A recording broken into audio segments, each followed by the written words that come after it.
is actually happening. I'm going to China, guys.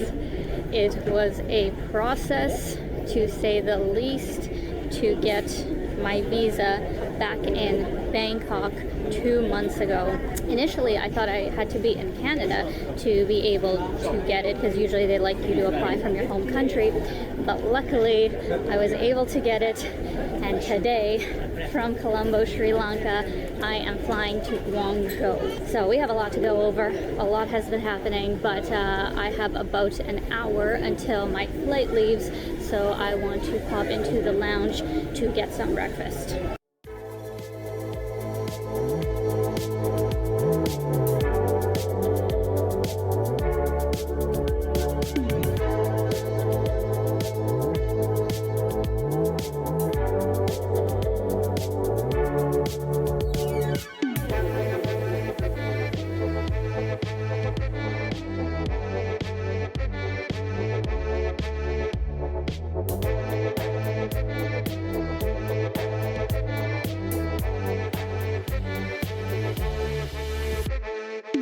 Not bad. I was actually worried that this lounge wasn't going to have good breakfast, because there's not that many options, unfortunately, here in Colombo Airport as far as lounges go, but this is not bad.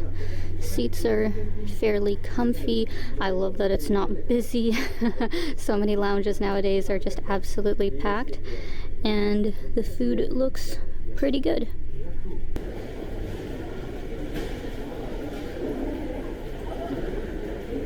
Alright, I think my flight is just about to board. I am flying with AirAsia, as I have with almost every single flight in Southeast Asia. They are really good, like really good budget airline. I was able to get a ticket to Guangzhou via Kuala Lumpur from here in Colombo for about $300 US, something like that, which I feel is quite reasonable considering, you know, Guangzhou's not exactly close. It is basically going to take all day to get there. My flight's at 10:30 a.m. local time, and I get into Guangzhou just after midnight. I've got about 4 hours in Kuala Lumpur, so let's get on this flight and get this journey started. Now, I know some of you may be wondering why I decided to go to China in the first place, since it's a destination I don't think I've really talked about wanting to go to that much on my channel.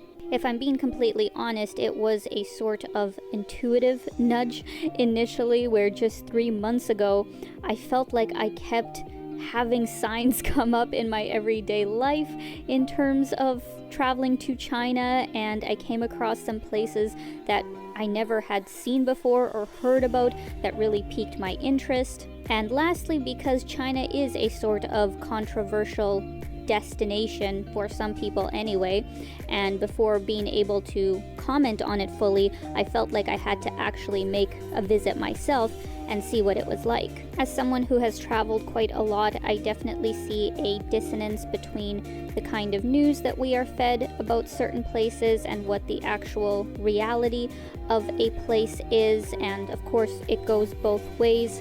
But I think there's no denying that a lot of changes have been taking place in China, that it is becoming a very advanced sort of nation. Of course, my videos are going to be coming from a touristic sort of perspective, and there is only so much I can see and learn in a month.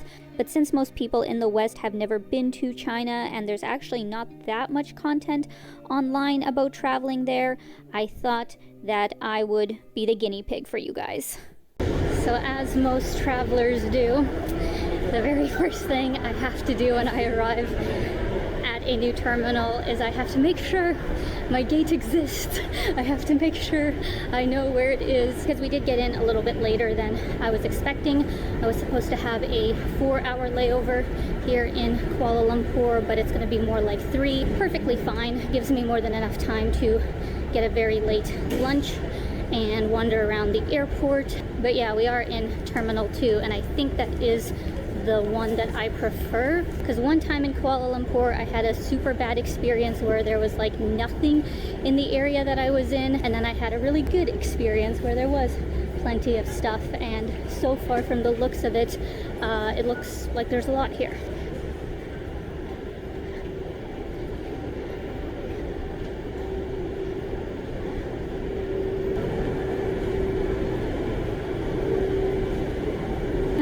Oh my god, I forgot that they have A&W here in Malaysia.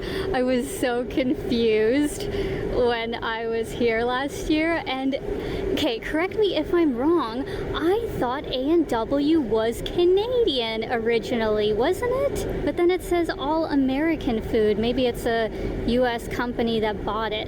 I don't know, but I think it is just so interesting to see our chains from North America here in Asia, because the menus are completely different. Like, I can see some kind of fish burger, I can see some kind of, like, I don't even know what that is. It's like rice and chicken or something with root beer.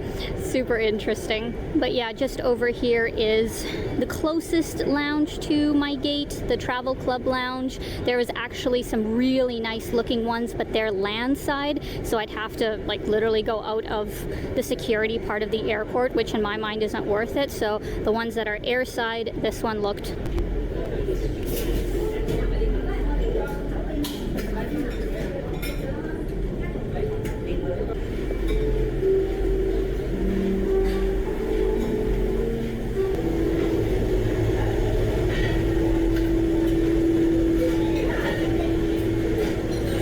This lounge is officially approved in my books, guys. They have really good looking food. I'm sure it tastes great.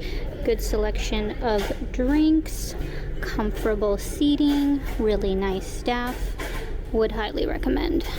Now the next part of the vlog is going to be a voiceover, because if I'm being completely honest, I was having a bit of a panic attack because I thought I had everything in line. I thought I did my due diligence of doing all my research as far as what I needed before I entered China, such as a VPN. I had my Alipay set up, I had an Airlo SIM, and I announced on my Instagram, hey guys, like, I'm going to China, so exciting. And a lot of people reached out to me specifically asking about which VPN I was going to use. I thought my choices were fine since I had asked some friends who live in China and I took their suggestions, but then all these people were telling me, oh no, that one doesn't work, you should get this one instead, and I was just so confused and overwhelmed. Because the thing is, if you don't have a VPN that works, when you get into China, you won't be able to download a new one. So I was kind of freaking out at the last second, and I downloaded 2 extra ones just in case before I went. The flight itself was fine. It was actually about 4 hours to get to Guangzhou, so definitely a long travel day. But it was when we got to Guangzhou, way after midnight. The metro was already closed, most of the shops were closed, and that's where the culture shock really started to set in.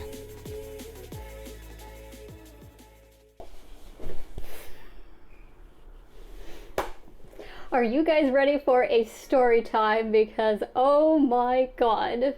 So we get in just after midnight, and immigration was overall fine. Like, the lady kind of looked at me, you know, a little bit questionable, because I think most tourists, especially since she can see I'm coming here for the first time, go to Beijing and Shanghai. Guangzhou isn't the most popular city for tourists to visit from my understanding, so I think she probably was a bit confused by that, but she did let me through, no questions. You just have to do your like fingerprints when you go through immigration. I got my luggage fine, went through customs fine, but it was when I got out of arrivals that the culture shock kind of set in, because the first thing that I always do when I get to a new city is I take out some money and get a SIM card. Luckily, my Airlo eSIM worked as soon as I landed, and I'm just so glad that that's the choice that I went with. I read a lot of blogs online that it was the best option, so I am an affiliate. I'll leave a link in the description because it did genuinely work. And even better, you don't need to use a VPN when you are using the SIM card, because it automatically shows you as out of the country, so it's not an issue. For my computer though, I do need to use a VPN when I am on Wi-Fi, so I would recommend downloading VPNs before you go to China. So thankfully the SIM card situation was taken care of. Now I just needed to get some money, because while I did have Alipay on my phone, I did download it before I went, and I'm so grateful. I'm so grateful that I downloaded Alipay, because in the airport terminal, I think I was in Terminal 1, there were no ATMs. I went to the information desk. The lady spoke like a little bit of English and said, nope, there's no ATMs here. There's some in Terminal 2, which was like way the heck away, and by that point it was like 1:30. So I kind of was on the fence of, do I just take a chance with using my Alipay, or do I make the trek all the way to Terminal 2? I decided to rely on just Alipay, and I tried to order a taxi on Didi, which is like the Chinese Uber, to take me to my hotel.